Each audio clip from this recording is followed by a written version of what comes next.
guys, it's Anthony Bandiero here with Blue to Gold Law Enforcement Training. I'm in Scotch Plains, New Jersey, teaching advanced search and seizure. And I'm going to answer a question today that I know a lot of you have on your mind. Can you search a vehicle's passenger for marijuana? And the answer is probably, but I have to go into some, legal reasoning here because the answer is really not that clear in some regards. This video is probably going to be more than average. I try to keep my videos all under 5 minutes. This one is probably going to go a little longer, but let me dive right into it. Here's what the Supreme Court has told us about passengers. There's two key cases I want you to know about before we dive into a little bit more discussion about the marijuana issue. One, back in the 1940s, the U.S. Supreme Court said that if you have probable cause for the vehicle, right, that there's something in the vehicle, it doesn't give you automatic right to search passengers. You have to have a nexus. That just makes sense. If you pull over a vehicle and let's say it's Uber and you find drugs on the Uber driver, certainly that would not give you probable cause in and of itself to search some passenger who does not know the Uber driver. The other case happened in the 1970s. And what happened there is the officer gave the driver a citation for speeding and then did a search incident to arrest. Well, the logic here, and I do hear cops, saying this, and they're kind of taught this way, is that a citation is in lieu of arrest. Have you heard that before, right? It's like, I'm kind of like arresting you, but you're going to be free to go. That's an old school language from some court cases. Quite frankly, I don't teach it because I see no value in it.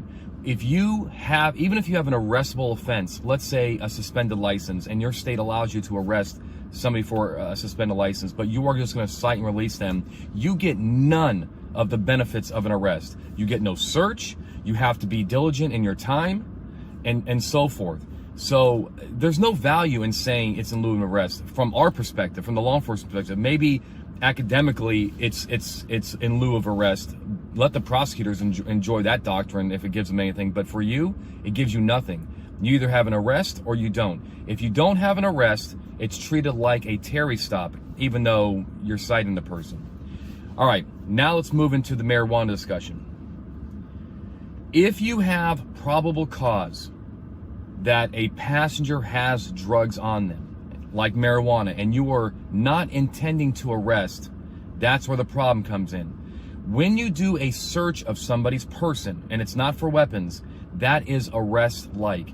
In other words, if you have a passenger, probable cause that they have drugs in their pocket, and you go right into their pocket and pull out the drugs, that type of action is arrest-like, meaning it needs to be supported by probable cause, and you probably technically arrested them, even though they may not go to jail that day. That is actually not a big deal, the fact that they don't go to jail, but still you have, essentially did a search incident to arrest. That's the only exception. We do not have an exception at the Supreme Court level that says if you have probable cause that somebody has evidence on their person, that in and of itself allows you to search the person. For example, you have probable cause that somebody has drugs in their backpack and they're walking down the street.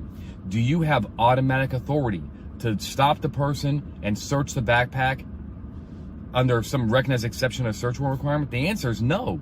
Usually these issues work themselves out because what happens is the cop ends up arresting the person anyway.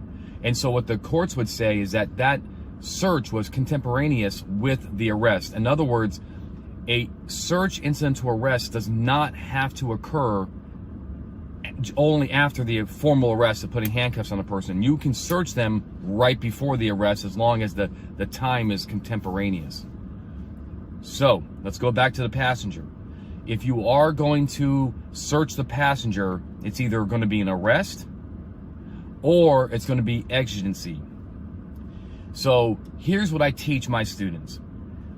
Articulate either one. If you're going to search a person's pockets and you believe they have again, you have to have probable cause, right? I mean, the driver said something, the passenger said, yeah, I'm holding, and you put your hands in the guy's pocket and you pull out, a few grams of marijuana, maybe that's a cite and release. but you should articulate exigency, right? Not not necessarily an arrest, but exigency. Do you have time to go get a warrant before getting that, those drugs out of the person's pocket? Probably not. I mean, by the time you come back, the guy's going to be gone, or you don't have the manpower to have somebody sit there and wait with the passenger while you go run to the courthouse. So just articulate exigency. The other factor is, what if the guy knows that you're going to go get a warrant and he has these drugs in his pocket? Now, he could be handcuffed and so forth, but he could also probably try to manipulate the drugs. He could try to take off running. If it's a paraphernalia pipe and it's glass, he could land on it and break it. So that's what you should be articulating as exigency, for these searches. Now, on the other hand, if you have probable cause and you stick your hand in the guy's pocket and you pull out, crack cocaine, and he's going to take a ride, well, then argue arrest, because you're allowed to do a search incident to arrest, even if the search comes right before the arrest. And it doesn't mind your mindset. It's just objective reasonableness. So that's what's going on here.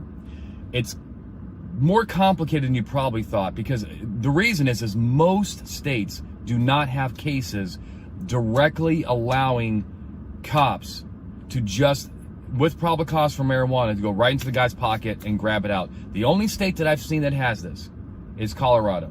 They have a case on point, and it makes it a little easier for those cops to do their job because they can point to a case that tells them they can do it. For all those others that don't have cases on point, I'm going to reiterate before I end off.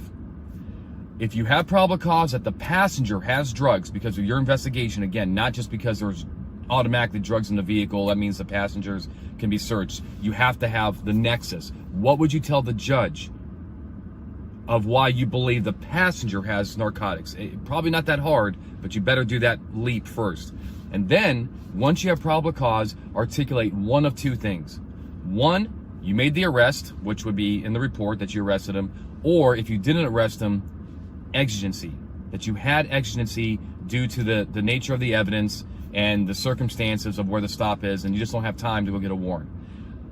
If it even comes up, quite frankly, most of the times prosecutors and defense attorneys, especially when they're not arrested, these are very minor crimes are being pled out. But if you're asked on the stand why you did it, I would argue exigency if there was no arrest. I hope I've added some clarity to it. It's still not a very crystal clear subject, but I'm kind of sharing with you what I think the Supreme Court would probably decide. And until next time, stay safe. When it comes to legal training, we're the gold standard. Visit bluetogold.com or call 888-579-7796 today to purchase the Search and Seizure Survival Guide, register for a class, or learn how to bring our search and seizure training to your agency.